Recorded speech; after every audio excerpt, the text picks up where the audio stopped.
Sometimes I think last month nilikuwa na nafasi ya kutembeleza shule. I've done it before, but there is always need.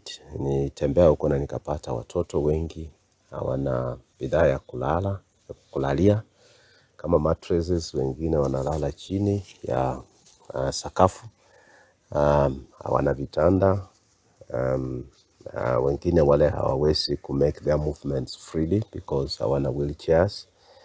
So, and even some foodstuffs, so there's training because, you know, yes, the government may be trying, but the challenges are there. If, the resources and facilities are never sufficient.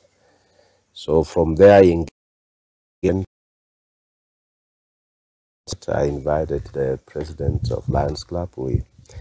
Yeye pia akatembea kwa hizo shule na kupitia kwa friendship engagement tukatafuta some mattresses, wheelchairs, some foodstuffs, blankets, bed sheets.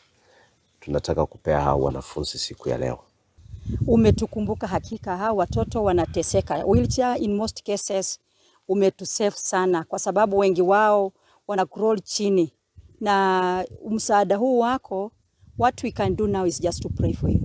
Actually, mheshimiwa ulikuja kwetu and you actually saw what is in the ground, and it touched our hearts because we see you have the child in your heart.